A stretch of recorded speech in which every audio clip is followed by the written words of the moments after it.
exactement fan la dugal xaalis jooju parce que jàpp na ne dugaluñ ko ci trésor ba mu war a interpeller kii di ministre des transports di Mansour Faye mais boobu léegi amul benn réponse moo waral également Bougane Gueye Dany dafay jàkkaarloo taskati xibaar yi pour fas yéene indi ci ay leeral.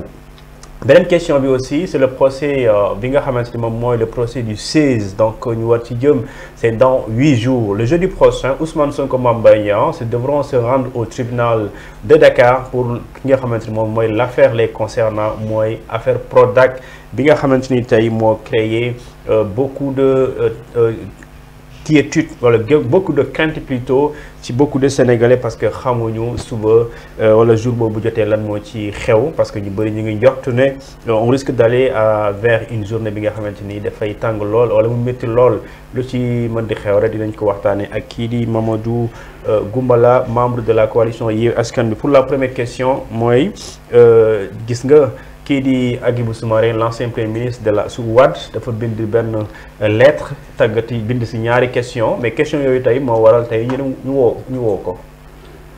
Hadjibou xam naa ko bu baax. Ah bon. ku ne xam ne Hadjibou du waxantu. te borom xam-xam la am na fonction yoo xam ne yoroon na ko ci réew mi nekkoon na ministre du budget ou secrétaire d'état au budget. nekkoon na fi premier ministre nekkoon l'UEMOA moo ko yoroon commission ba président de la commission gannaaw yor na fa loolu lépp am nay relation am na xam-xam relation yi nag bu ma ko waxee mooy relation internationale donc gannaaw wax na loolu il a posé des questions au président de la République comme tout citoyen sénégalais président de mbir mi nangam ji président ci boppam na répondre wala à la rigueur premier ministre répondre ci au nom du président mais loolu ñu ko ci woo buñ ko woowee lu ñu koy laaj mais il a posé des questions mais non ils n'ont qu'à répondre aux questions yi mu posé mais ñoom foo leen fekk ñu ngi chercher à noyer le poisson maanaam waaw maanaam bu mbir amee au lieu que ñu wax ci lu leer sénégalais yi ñu xam ko mais duñ ko wax dañuy yóbbu ay dikk di yóbbu sûreté urbaine di xoqatal nit ñi di tiital nit ñi sénégalais yi weesu nañ fu ñu leen di xoqatale ak fu ñu leen di tiitale en 1962 63 64 ba bi Senghor demee Abdou Diouf dem Abdoulaye Wade dem tous les chefs d'état africains yi fi nekkoon ay dictateurs lañ bis bu set seeni réew ay coup d'état am fa Sénégal loolu mosu fee am à cause du génie sénégalais yàlla dafa am nu mu bindu formaté nu ko képp ku bëgg a benn sénégalais yi par xoqutal wala tiital wala ay xiixaan du sotti buñ leen posé question nañu ci tontu buñ fi nekk naan dañoo convoqué ma Samba ak dañ koo convoqué Hadjibou Soumaré mos xam nañ ne buñ ko convoqué am na argument yu mu leen tontoo te loolu bu leen ko waxee am na fu mu ko wékk Hadjibou Soumaré n'est pas un homme léger c'est pas un homme léger. mooy ko am niveau d'information waaw aussi. niveau d'information am na ko am na ay relation nañ bàyyi seen caaxaan yi luñ leen laaj rek au lieu que ñu tontu ci ñuy def ay galipette di jaar fii di jaar faa ça ne paye pas. Les Sénégalais attendent à ce qu'ils donne l'information vraie dans ce domaine-là affaire 7 milliards ya am 12 millions d'euros. déedéet la xewoon ca affaire Wade ak Ségura ba mu xewee Ségura dañ ne mallette bi Wade ko jox ñu yëkkati ko ñëpp gis ko ñu coow ko mu jeex ñoom it nañu wax ne defuñu ko wala ñoo ko def buñ nee defuñu ko ñu xam buñ nee ñoo ko defit ñu xam waaye nekk fii di convoqué di peto di def nii di xiixaan nit ki amul benn sens te seet lii ñu jox bu fekkee Marine Le Pen pen dañ ko koy jox ñu ne Macky Sall moo ko jox Macky Sall na dem jëli suñu xaalis moomut xaalis bi mu joxe na koo jëli Marine Le Pen nga xam ne fonds de commerce am bépp saaga ay jullit saaga nit ñi ñuul ci la ko bâtir xénophobie racisme exclusion de l'autre ci la bâtir son fonds de commerce warutoon a jaar Sénégal sax man je me rappelle baayam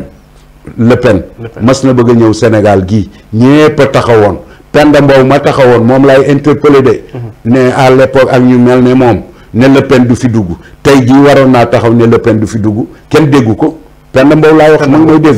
waaw ca yooyee dafa jamono dafa taxawoon ne Le Pen bu mu fi dugg tey jii lii kenn déggu ko ci na ci wax na ci wax. parce que dafa est-ce que nekku ci beneen boor bi. boor ban. pouvoir bi. mais ma nga ci pouvoir ma nga ak madame mu kii fondation boobu xaw ma ci la bokk xaw ma ci la bokk bu ñëw ci au cœur du pouvoir yi jege na leen. jege na leen te wolof nee na ku ñu logal nga logg gi léegi nag logg ak layam jooju ñu ci génn. waxal ñu ci affaire Le Pen bi Le Pen bi mu fi bëggee ñëw le père. taawu Abdou Diouf. ñëpp a taxawoon. tous les intellectuels ne raciste bi du fi ñëw mu dem na Côte d'Ivoire xaw ma mais Gabon moom à l'époque dem na fa mais Sénégal même dikku fi tey jii nag dikk na fi ñi doon wax yépp kenn déggu leen ci. mais dafay ñëw sax di ci ñëw boobu sax dafay ñëw te mais président bu mu koy recevoir. Sénégalais yi yëguñ ko maanaam rencontre discrète la. waaw rencontre discrète noonu la ko mën a defee kuy nëbbu kay booy nëbbu dara président buy nëbbu. lan la war a nëbbu foofu. xam ne ndaw si du ko ñuy rencontré Le Pen bu ko Macky Sall rencontré lan la ñuy wax amuñu lu il n'a rien à se dire d'abord Le Pen est d'un niveau intellectuel très faible. Marine Le Pen dañoo jaxase rek jox ko diplôme ñu ne avocat la xamul dara saaga ak ñu génnee étranger les étrangers qui sont sales qui sont ceci qui sont cela qui tuent nos enfants violent nos femmes et cetera loolu donc moom la bâtir fonds de commerce ku bâtir sa fonds de commerce te loolu lan la ko Macky lu muy wax ak Macky relation internationale Marine Le Pen xamul ci dara la xamul ci dara lu bon dong ak wax lu bon ci lañ ko toqantale ci la ko bàyyam nàmpale moom la xam buy ñëw fii lu muy wax ak Macky Sall lu muy wax ak Macky Sall. Macky Sall n'avait pas le droit de le recevoir sur notre sol sur notre territoire il n'avait pas le droit léegi nag nee nañ jox na ko xaalis joxu ko xaalis xawma gisuma waaye Macky Sall ci boppam na wax wala premier ministre bi wax bu mu envoyé ay lampiste gars yi nga xam ne ku jóg ñu saaga la surtout ngóor soosu dëkk Kaffrine. Ablaye Seye Sow moom ku jóg mu saaga la. ku jóg non moom saaga la man moom moo waaji Nduur kii moom ngóor si Fofana moom ak ngóor si Fofana ak Pape Ali ñoom Abdou Karim Fofana waaw ñoom saaga rek la ñuy def waxuñu leen ni saaga gouvernement kenn du gouverner am moom moo signé communiqué bi waaw c'est le kii moom lañ ko chargé depuis que l'autre est parti c'est lui le qui est chargé wala yow démentir boobu doyul la non bu démentir boobu mooy ma ne Macky Sall lañ jiiñ kenn jiiñu leen mais kenn jiiñu leen lu ñuy démentir te Macky Sall nekk nii te du wopput dara jotu ko ministre bi tontu Macky Sall daal lañ wax wopput tukkiwut naaxut dara jotu ko mi ngi fii toog dégg nga dinu dégg dinu gis moom lañ wax na moom ci boppam mu ñëw wax wala à la rigueur son premier ministre wax ñoo war a wax mais les petits lampistes là bu ñu waxee it kenn du ko gëm loolu dafay poser question beneen débat mooy relation France ak Afrique parce que déjà ku ñu wax ni mu organiser rencontre boobu mooy Philippe Bon c'est un homme d'affaires français depuis 15 ans moom mooy dox entre relation homme d'affaires française yi wala njiitum réew français wala ñi bëgg a jiite France donc ñu gis ko moo nekkoon aussi président directeur général de Air Sénégal après li ñu ko limogé moom moo ñëw également faciliter giseek président Macky Sall ak kii di Marine Le Pen mooy relation France ak Afrique wala France ak Sénégal. gis nga ñooñu ngay dégg yépp muy Philippe Bon di Sarkozy Nicolas di l'autre comment il s'appelle l'avocat sénégalo-français là Bourgi ñooñu yépp ay barbous lañ c'est les services secrets français porteur de mallette aussi waaw c'est les lobbyistes ñoom tout le sale boulot entre l'Afrique et la France ñoom ñoo koy def ñoom c'est les héritiers dignes héritiers de Foccart esprit boobu la ñu am ba tey génnuñu ca donc xam nga kooku Philippe Bon boo nekk directeur Air Sénégal loolu mooy lan ana Air Sénégal moo ko nommé woon bi mu koy nommé ay Sénégal yi néewu fi yoo xam ne ils ont fait des études jàng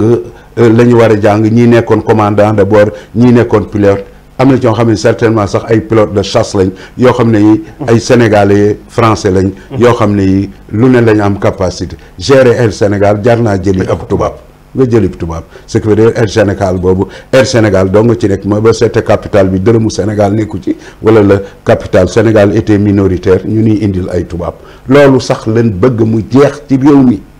na ci jeex Sarkozy Bourgi Philippe Bon ak ñu mel ne ñoom foo leen gis ñuy dox lu bon dong la ñuy dox du ñu dox ci lu baax ci Afrique mukk duñ ci dox c'est que nag am na président yoo xam ne yi dañ leen di singali di leen gëm looloo xam ne yi dara du ci dëgg boo nu jëlee ñu ànd ak yow mën laa dimbali ba nga am de bonnes relations avec la France nga gën a yàgg nekk président loolu lañ leen di gëmloo. d'accord bu dee président yu faible yu mel ne ay bongo ak yooyu ñu ne la boo sàccee xaalis ñun mën nañ la ko dencal te ku ci sàcc xaalis da nga mujj ne mel ne kii le fils de Ngeso Ngema gisoo Ngema ak la famille Ngema xaalis bi ñu sàcc fu mu mujj da gisoo problème yi ñu am loolu mais tubaab yee leen di gëm loolu boo xamul tubaab te la plupart de nos chefs d'État xam nga lu ñu leen daal ils n'ont pas de culture. Les chefs d'État. waaw la plupart des chefs d'État waaw amuñu culture ils ne sont pas cultivés. ok waaw quand tu n'es pas cultivé nag on peut te vendre du vent. loolu lañ leen di wax. gëm loolu lu amul gëm loolu la amut. parce que amoo ay références yoo xam ne background boo xam ne bi da nga ko mën a teg discuter sax ak waa ji. xam nga Macron tu le prends xoolal son dernier voyage en Afrique ba mu demee RDC en direct ak waa ji xoolal li ko waa ji wax. Tshisekedi wax ko ne que yow da ngeen noo bëgg a fii defloo élection bidon fii buñ ko fi defee nga ne voilà encore les Africains font des élections bidon te fichier amuñu ko il y a le problème du Mwerta avec le Rwanda. te France ñemewut a wax. Rwanda déedéet waxu ko. te gis nga foofee M23 c'est vrai que am na Zaïrois mais ay Banyamulenge ñoo fa ëpp Banyamulenge mooy les Rwandais qui sont nés en République démocratique du Congo ñoom la. fii mu ne comme le Rwanda est un petit pays. après la guerre ils voulaient revenir on leur dit non vous ne pouvez pas revenir il y a pas d'espace restez là où vous êtes. ñoom nag ñoo fa nekk di sàcc kii di leen dimbali. di leen rawal bu luy sàcc yóbbu ci Rwanda waa ji rawale ko fa. président bi sax ci ce di wax na ko Macron nee na ko yow yaa ngi gis benn fait. bu ko wax doo ci wax. xam nga le M23 est financé par le président rwandais. tout le monde le sait xam nga France. la guerre du Rwanda France da ci am une très lourde responsabilité. et il y a des morts. Là-bas, à n'en plus finir, il y avait 1 million de morts, avec beaucoup de déportés, etc. C'est ça qui hante la conscience collective française. Moo tax ba tey ils sont mal placés pour joxe ci dara mi ngi mel ne affaire Algérie saa bu amee France xamut ci lu muy wax ndax passé colonial ba mu fa amoon moo tax mënut a wax moo leen dal Rwanda mais Rwanda li muy def en République démocratique du Congo dara du ci dëgg Union africaine it waxu ci dara kenn waxu ci dara moom muy def li ko def c'est que Tshisekedi dafa amut xawma ay conseil mais mënoon naa def le Zaïre fait combien 10 fois le Rwanda la population du Zaïre dégg nga moo ëpp je parle du Zaïre sax RDC moo ëpp Rwanda man bu ma doon moom je vais lever une armée de 1 million de militaires envahir le Rwanda bu ko defoon léegi problème bi réglé république militaire defe naa la République démocratique du Congo fait plus de 60 millions d'habitants 60 millions d'habitants avec richesse yi mu am mën na lever une armée d'1 million wut ay des mercenaires ñu encadrer armée bi mu envoyer Rwanda bu ko defee coow li na ko léegi problème bi réglé. d'accord ci loolu aussi ñëw Macron ci Afrique dem na Gabon dem RDC alors ñu gis ne à chaque fois bu demee rek question benn bi dafay ñëwaat mooy le sentiment anti-français la jeunesse les mouvements citoyens à chaque fois bu président français ñëw rek dañuy soulever ce sentiment mais waa France sax su ma waxee France mooy la France institutionnelle mooy ñu jiite France xam nañu ne en Afrique am na une certaine jeunesse consciente boo xamante ni li passé li moom dootuñu nangootuñu loolu am fi mooy relation yi amoon dans la coopération. gis nga que ça soit les autorités françaises. ou le peuple français ñoom ñëpp benn lañ. ah bon seen njariñ dong la ñuy wut. boo leen déggee.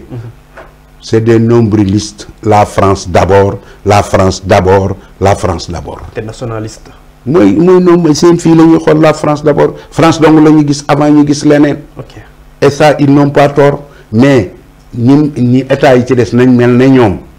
luñ la fay luñ la lebal nga fay leen ko. les leaders africains waaw les leaders africains yi nag. ak le peuple africain y a un décalage. leader africain yi dañu defee ne ba tey rek France mën na leen a sàmmal seen nguur téyal leen seen nguur tandis que les jeunes africains qui ont à peu près en moyenne la trentaine ñoom ils ont actuellement la tête et l'esprit tourné vers les États-Unis et le Canada ak d'autres pays lointains yoo xam ne yi du France. Et la Russie ndax aussi. waaw non Russie c'est au niveau de l'État. Mais du la jeunesse. waaw la jeunesse. Okay. Non du wala après on peut venir. On peut en parler, mais dañoo xam ne ba ñu yàggee ak France lépp. France bu mu njëkkee ñëw comptoir la fi njëkk a def. ay point comptoir. D'accord. bu maanaam bu ñuy transit lieu de transit lañ defoon Afrique. ba yàgg ñu dikk def comptoir. ba yàgg ñu pénétrer à l'intérieur du pays commencer di installer ba yàgg ñu ni jaay jaam. ba yàgg ñu may nu espèce de indépendance boo xam ne autonomie la ba léegi nag ñun dañoo bëgg a dagg buumi njaam ñi définitivement et d'une façon la plus brutale possible bu fekkee mënuñu ko def ci jàmm. def ko ci jàmm nag moo nu gënal buñ ko defut ci jàmm yi brutalement lañ koy def parce que France amul nu benn njariñ boo seetee entre l'Afrique et la France. France ak Union européenne ñi ngi ñuy aider. mais boo seetee les transferts nets de capitaux entre l'Union européenne et l'Afrique c'est en faveur de l'Union européenne saa bu ñu joxee benn dërëm yóbbul nañu ñu ñaari dërëm waaw ndax seeni entrepreneur ñoo koy kii bénéfices yi ñoo koy lekk certains hommes politiques africains di sàcc xaalis dafa yóbbu comme le terre waaw mu ngo ça c'est des marchés surévalués donc xaalis bi ni muy accès rek lay demee li muy accès lay delloo ci ñuy lebal waaw ñu lebalee war a dañuy lebal liggéey française yi waaw dañuy lebal nenu li ñuy lebal d'abord dañ lay lebal ne la lii lañ la lebale demal nga def buntu bee moom lañ la ko lebale duñ la ko lebal da nga dugal ko fi nga neex de fi leen neex nga koy dugal seeni entreprise liggéey ko xaalis bi dellu ci ñoom bor bi ne fi moo tax le Sénégal c'est un pays boo xam ne mi ngi emprunté tout le temps fii mu ne maa ngi dégg ñi ngi lancé tey au niveau de l'UEMOA lañ koy wax mais l'UEMOA li fi ne l'épargne l'UEMOA c'est les banques et les assurances yëpp tubaab yee ko moom donc boo dee leb ils vont lever un emprunt à 6 et quelques % de 120 milliards booleeg li fi nekk le Sénégal a un endettement de plus de 70% de son produit intérieur brut muy 12 000 milliards ministre bi nag PM bi nee na 11 000 milliards et quelques la mais 12 000 milliards l'endettement sax Wade à l'époque disait kenn xamul le montant de la dette du Sénégal kenn xamu ko bis bu set ñi ngi leb di indi on est plus que surendetté parce que boo leen waxee ñu naan waaye l'Amérique est plus endettée que nous nangam ak nangam bokkuñu Amérique bu ko neexoon tourner la planche à billets tout de suite fay ay dettam te Amérique bu fayee ay dettam il y aura des problèmes de liquidité au niveau international te mën na koo def sax te dollar bi du daanu ndax l'Amérique puissance bi mu am militaire économique lépp di contrôler adduna bi lu ko neex def économiquement te dara du ko ci fekk par exemple éviter cette situation d'endettement et de surendettement surendettement bi lenn donc créer les conditions que Sénégalais yi am ay revenus nan lañ ko mën a créer une industrie sénégalaise manees na koo def c'est la volonté politique qui manque parce que y a les hommes d'affaires sénégalais certains ont déjà fait leurs preuves d'autres mën nañoo am ay partenaires ñu lebal leen xaalis ñu